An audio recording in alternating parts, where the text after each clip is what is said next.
As politicians and the military in Western Europe realised that it looks like war is going to come, a British delegation was in Poland. There was an arrangement, an agreement made that if the Polish Navy needed to get out of the Baltic, if Germany invaded, that they would be welcome to sail out of the Baltic, which is too small to survive. The arrangement was the Polish Navy could sail out of the Baltic, come across the North Sea to a little island off Fife called the Isle of May, and radio in to here, to Rosyth, and then they would be escorted into the Forth to receive safe haven here in Scotland. When Germany invaded and attacked Poland at the very start of World War II, the Orzeł was based in Gdynia and was active in trying to combat the German ships that were also attacking the ports. But that was very difficult. Such a large submarine in such a small body of water, quite shallow. They decided to sail into neutral Estonia, to Tallinn, to put the captain off the sub for medical attention and I guess to try and figure out what they're going to do next. And Estonia was under a lot of pressure from both the Germans and the Soviets. They were under pressure to intern the submarine and to take it out of the battle. They're being disarmed, torpedoes are going to be taken off. One of the interesting points is they had a visit from the British naval attaché. He gives over 2 business cards with his name on, and after he's gone, they look at the cards, and on the back he's written a couple of little messages. One says, "Good luck," and the other says, "God bless you." And it's told in the Admiralty archives when the Royal Navy interviewed the submariners later. They said that when they read that, it helped them to decide, we're going to escape, we're going to Britain. They decided that they would try and get out at night under cover of darkness, and that they created a battle plan to overpower the guards who were on the submarine, cut through the ropes, and also disable the crane that was taking off the torpedoes, because they wanted to keep torpedoes for any German ships that they could see back in the Baltic. The Orzeł came to Rosyth because Rosyth is the closest secure and safe naval dockyard to the Baltic. And when you come out of the Baltic, coming across the North Sea, really the first place you can get to is it provides a very safe haven because it's a deep estuary, so 20 miles inland almost, you're bringing the ships or the submarines, and it's very well protected by the defensive forces around it at that time. No charts for anywhere, really, so they have no maps, no charts. One of the officers had drawn from memory what he could think of as far as, lighthouses and different navigation points. Difficult, I would imagine, even with maps and charts. Without proper maps and charts, extremely challenging.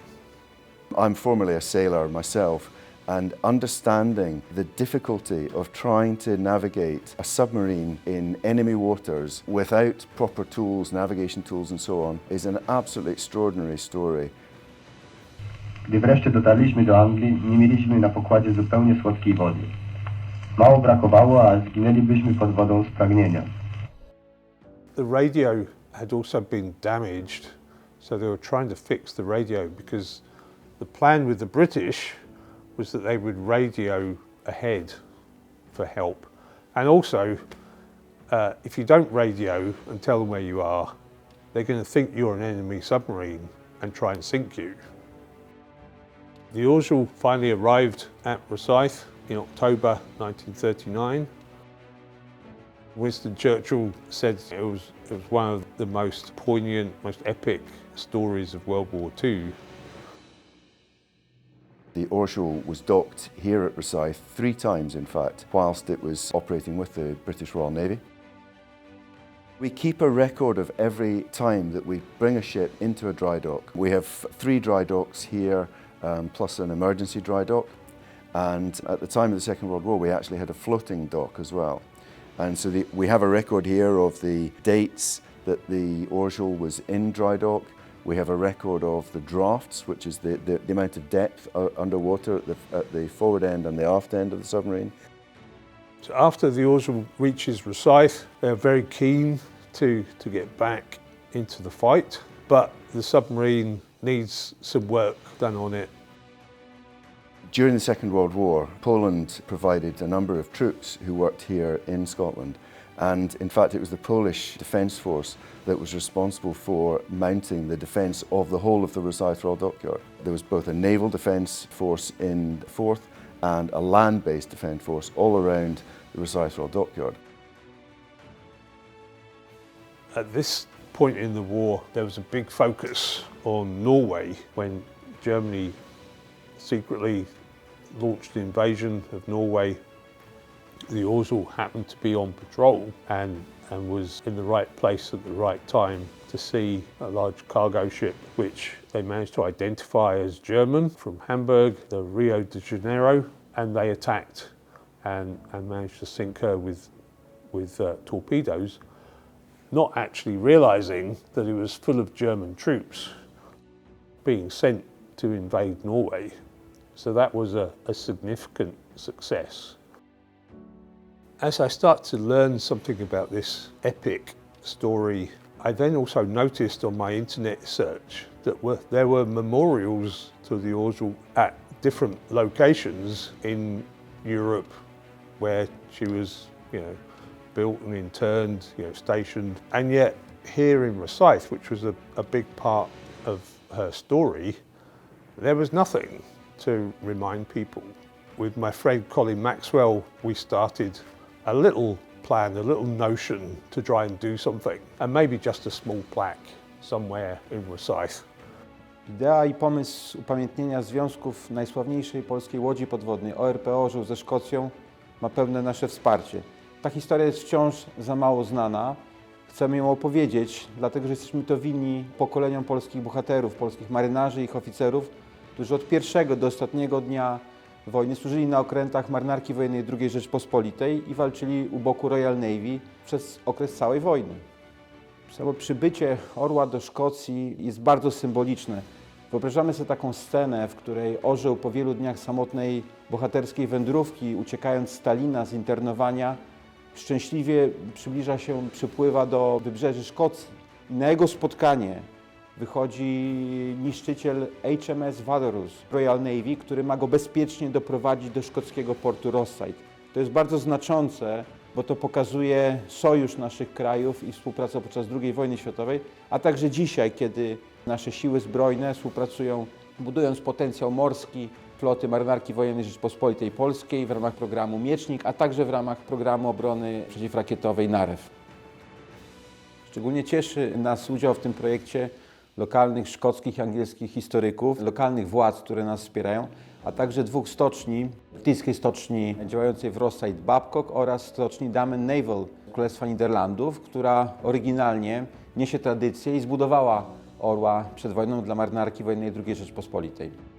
Naszą ideą jest budowanie wyjątkowego miejsca pamięci, które będzie pokazywało współpracę i więzy łączące Marynarkę Wojenną II Rzeczpospolitej z Marynarką Wojenną Zjednoczonego Królestwa, Royal Navy, zlokalizowane w szczególnym miejscu dla historii w Rosyth, gdzie nie tylko Orzeł, ale wiele innych okrętów Marynarki Wojennej RP podczas wojny dokowało, przechodziło remonty i wychodziło w bój.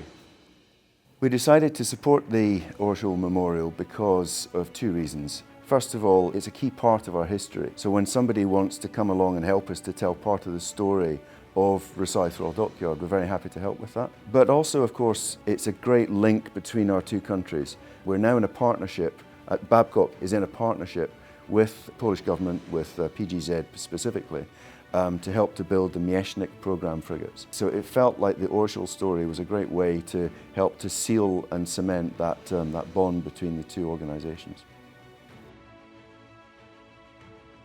The Orzeł's final patrol was standard in that they were given a box to go and patrol in an area that was just for them. And after, I think, a week, they were to signal and to be designated a different patrol area, but no contact was made, which could be, you can't surface because you're being hunted, could be your radio's not working properly, atmospheric conditions. So it doesn't always mean it's a disaster, but there was no contact.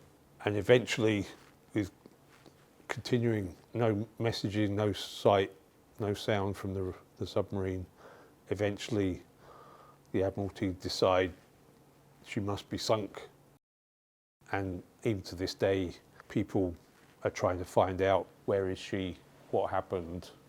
The North Sea is relatively undeep and there is a lot of current. So objects, even submarines or even bigger ships, they move. So all the objects on the bottom of the sea, they move around. So it is very, very difficult to map the North Sea. Another very interesting parallel, there is also still one Dutch submarine, and this submarine was the O13, also built by Damen Naval. In the same period, they were both operating, both the Orzeł and the O13 were operating from here, from Rosyth.